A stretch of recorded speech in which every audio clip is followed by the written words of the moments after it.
Alright guys, so we left off with having met Dill and then this Gothic description of the Radley home, and noticing that the townsfolk spread this gossip and rumors about the Radley home, but it's unjust, it's not true, it's not fair. And so we have a pattern of how are Dill and Scout and Jem getting information about Boo Radley. Okay, it's through gossip, town legend,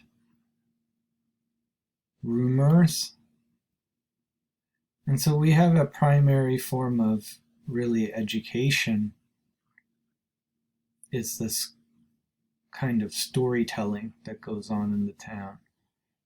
And of course it's biased. And so you have, again, coming up in connection with the videos that you watched, you have bias and prejudice. This case against Boo Radley, and we begin to get the backstory of Boo Radley, where she begins to describe the misery of that house, that is the Radley house. Began many years before Jem and I were born. So we can't do it all, but we will. Wow, I wonder if there's a way to draw a straight line with this thing. We're going to get the Radley family backstory now about Boo Radley and why his family is different. But notice that it says, according to neighborhood legend. Okay, so Boo Radley was apparently a bit rowdy as a teenager, got into some trouble, went drinking and dancing and things that were inappropriate in the society. And then they supposedly got into trouble with someone from the courthouse, one of the officers, a beadle here, ancient beadle. It's kind of like a court official. And eventually a bunch of them got sent to, a bunch of these young rowdy teenagers got sent to like an industrial school to get an education. But Arthur, that is Boo Radley, his name is actually Arthur, his father didn't send him to that school and kind of kept him at home. So Jem says received most of his information about this whole backstory and about Boo Radley from Miss Stephanie Crawford, who is a famous town gossip.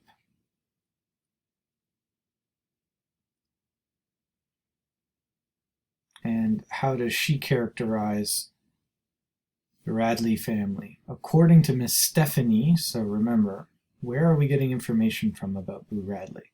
Is he really a monster? Is he really evil, as the townspeople believe? According to Miss Stephanie, Boo was sitting in the living room cutting some items from the Macomb Tribune to paste in a scrapbook. His father entered the room. As Mr. Radley passed by, Boo drove the scissors into his parents' leg, pulled them out, wiped them on his pants, and resumed his activities.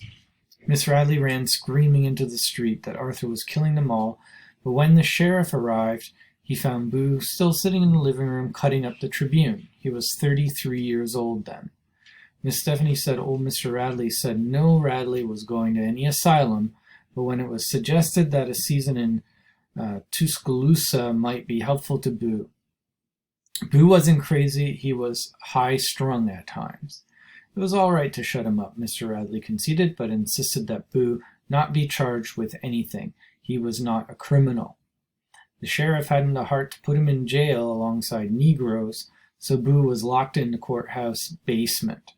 Okay, so notice there's an accusation about, and a question, is Boo Radley crazy? Did this really happen? Did he really stab his father's leg with a pair of scissors and then not be sent to jail? Okay, so we may have something to note here in terms of foreshadowing. Well, the final scene of the novel is going to have some important points regarding Boo Radley and something sharp.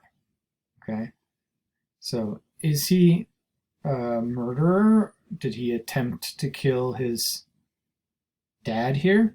What's going on? Is he mentally ill? Why does he stay in his house?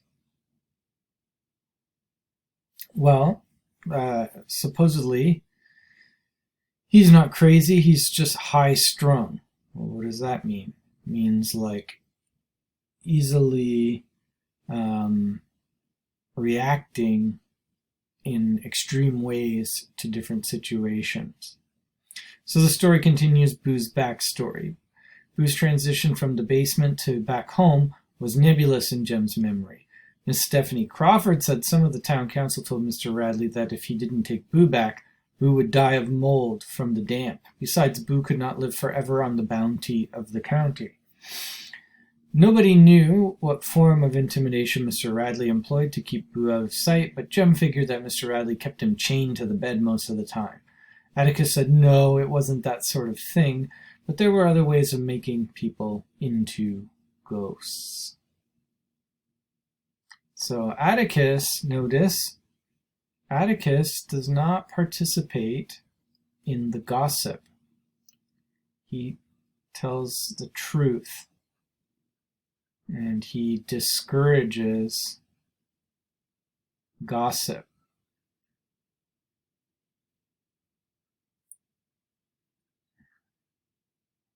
So Atticus is going to be our moral exemplar, and he's going to teach the kids a moral philosophy.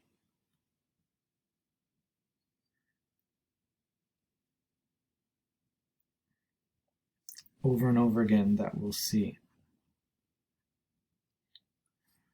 Okay, we can't go through everything, so I have to sort of move on and jump around a bit.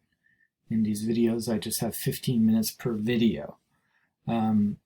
So, important thing to note is that that's how we get the information, is from Miss Stephanie Crawford and other kind of gossiping, biased, prejudiced kind of views of the Radley family.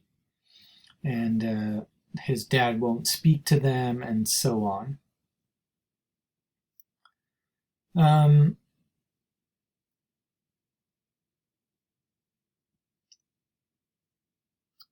Yeah, so that's good enough for now about Boo's backstory.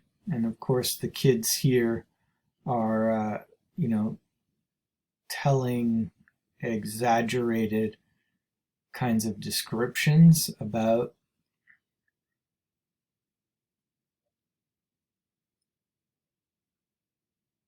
how Boo looks and so on. Jem gave a reasonable description of Boo.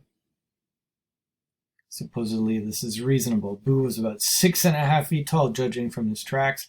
He dined on raw squirrels and any cats he could catch. That's why his hands were blood-stained. If you ate an animal raw, you could never wash the blood off. There was a long, jagged scar that ran across his face. What teeth he had were yellow and rotten, and his eyes popped, and he drooled most of the time. So here we have a comic, Gothic monster description. Remembering, of course, that it's from a child's perspective. And they don't understand the adult realities of what's really going on in the town and with this family. It's just something to tell stories about and, play games and knock on his door and and so on. So that's what they do, and they're scared to go around his place, but Dale wants to make Boo come out of his house.